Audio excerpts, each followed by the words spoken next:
कुपवाड येथील शासनमान्य देवदान बहुउद्देशीय सेवाभावी संस्था यांच्याकडून प्रतिवर्षी दिले जाणारे देवदान राज्यस्तरीय आदर्श शिक्षक रत्न पुरस्कार व समाजभूषण पुरस्काराचे वितरण इनामदार मल्टीपर्पज हॉल यशवंतनगर येथे पार पडले।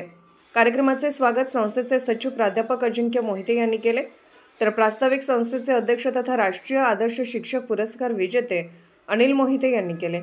कार्यक्रमाच्या अध्यक्षस्थानी राष्ट्रपती पदक विजेते शाहीर बजरंग आंबिये होते। प्रमुख पाहुणे म्हणून भारतीय विद्यापीठचे विश्वस्त डॉक्टर जितेश भैया कदम उपस्थित होते।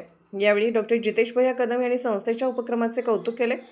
यावेळी आरटीओ आकाश कांबळे, स्वच्छता दूत राकेश दडनावर, काँग्रेस सेवादल जिल्हाध्यक्ष अजित ढोले, डीपी बनसोडे, राम कांबळे, प्राध्यापक कृष्णा अलदर, संस्थेचे उपाध्यक्ष संदीप पाटोळे, संचालिका सौ मीनाक्षी मोहिते, सौ सुदेशना मोहिते, परवेश मुलानी, डॉक्टर सुशांत पाटील, डॉक्टर विशाल वाडकर, सतीश वाघमारे, सागर खंडागळे, शशिकांत शिंदे, अमीन शेख, बाजीराव देवकाते, बसप्पा कोर्ती, शांतीसागर भुसारी, अमोल कांबळे, आशुतोष मोहिते यांनी उपस्थित होते।